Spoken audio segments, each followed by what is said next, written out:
Año y medio estuvo Felipe Fuentes en el extranjero, en Suiza primero, atendiéndose la fulminante tuberculosis que lo atacó, y en París, estudiando el tercer año de la carrera de medicina. El esfuerzo fue intenso, pero el joven enfermo no pudo vencer.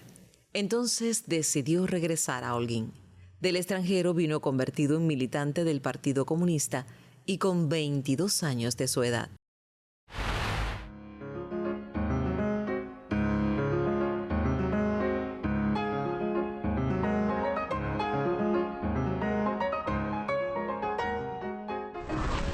En noviembre de 1930, Felipe retorna a la isla, exactamente por el puerto de Santiago de Cuba.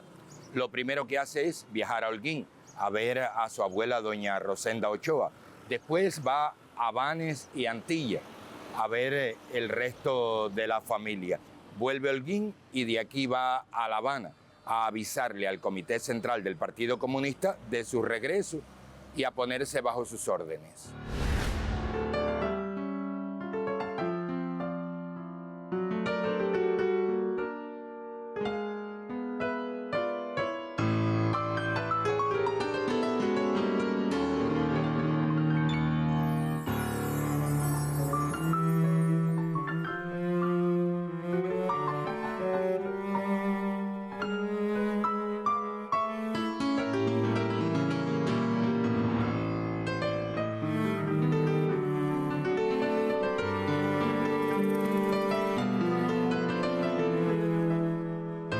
El deseo de Felipe era quedarse en La Habana trabajando con el Comité Central del Partido Comunista de Cuba para estar con ellos y también por si se producía la oportunidad de volver a matricular la carrera de medicina en la universidad.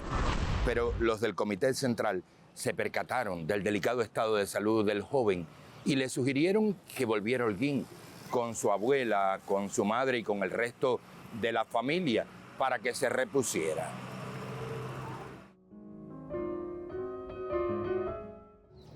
Felipe no estuvo de acuerdo, no, dijo, porque a él le quedaba muy poco tiempo de vida y dijo además que a diferencia del resto de los militantes, él tenía que hacer cosas muy rápido.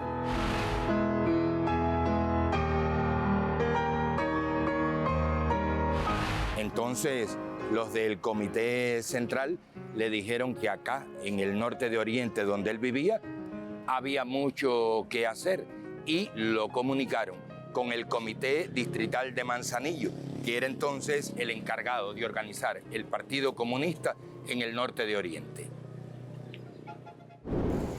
Por ser el primero fundado en Oriente, el Comité Distrital del Partido Comunista de Cuba en Manzanillo fue la dirección provincial de ese partido en Oriente desde 1929 hasta 1933. Blas Roca dio la tarea de que fundara el Partido Comunista en la costa norte de Oriente. Con su carácter persuasivo, capaz y ágil, Felipe Fuentes reclutó a los primeros luchadores y formó la primera célula del Partido Comunista de Cuba en Holguín. La sede fue la casa de su abuela doña Rosenda, cita en la calle Arias, esquina A. Morales Lemos. Fueron integrantes de la primera célula del Partido Comunista en Holguín, Luis Ochoa González, tabaquero; José Bosch, gastronómico; Carlos Pitaluga Carballo, obrero de la construcción; José Chelala Aguilera, estudiante; Cristóbal Sánchez, trabajador gráfico; Mario Berlanga, comisionista; Antonio Gómez Vázquez, ferroviario;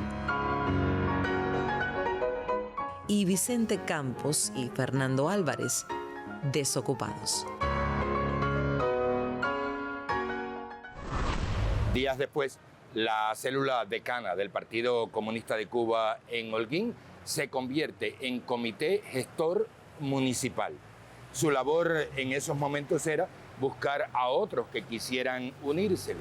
Y es entonces que llega quien es uno de los nombres más importantes en la fundación del Partido Comunista de Cuba en el norte de Oriente, el líder agrario Quintín Garcés López.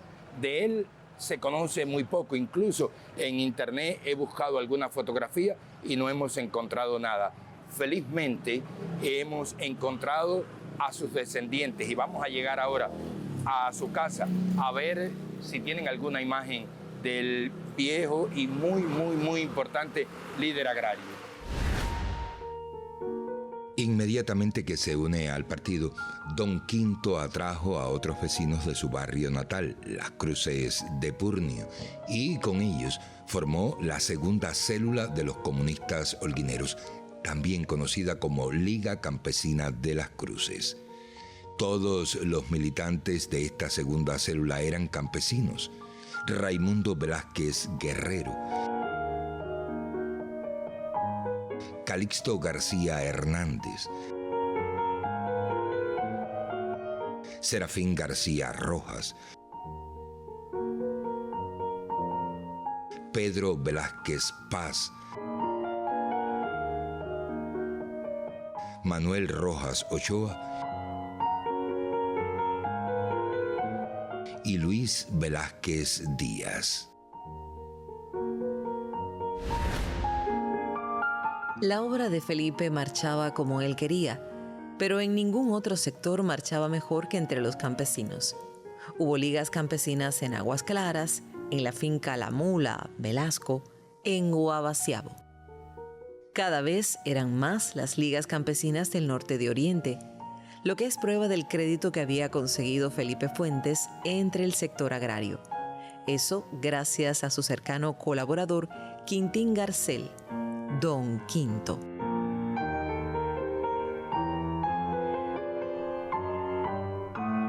En sus comunicaciones al Comité Central del partido, Felipe Fuentes hacía ver que los campesinos organizados en las ligas eran la mejor cantera para el surgimiento de los futuros cuadros comunistas.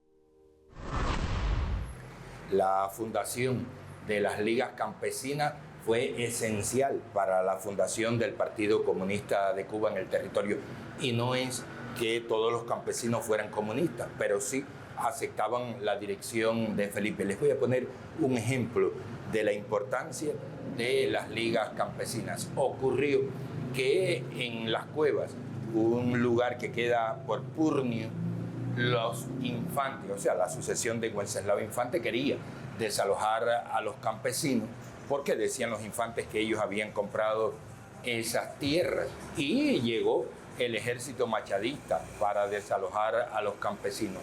Entonces, Don Quinto vino a ver a Felipe, y Felipe y Don Quinto llamaron a las ligas campesinas de todos los otros lugares y todos fueron para allá, para Las Cuevas. Cuando el ejército y los Infantes trataron ya definitivamente de desalojar a los campesinos, no lo pudieron hacer. Al contrario, los que salieron huyendo fueron ellos, atemorizados por la fuerza campesina que había en aquel lugar. Asimismo, como en Holguín, Felipe Fuentes fundó células del Partido Comunista de Cuba en Antilla, en Banes, en Jibara, en Santa Lucía. Todo eso, obviamente, padeciendo la terrible enfermedad que padecía, tuberculosis. Hubo un momento en que su estado de salud fue tan deplorable que Socorro Rojo Internacional le propuso que fuera al Cáucaso, la Unión Soviética, a atenderse en un sanatorio. Pero Felipe pospuso ir al sanatorio. Dijo que después, porque no quería interrumpir la obra de fundación del partido que estaba haciendo en el norte de Oriente, y también porque estaba enamorado de una prima suya y estaba buscando el momento propicio para declararle su amor. Esa historia se la cuento en la siguiente emisión. Hasta entonces.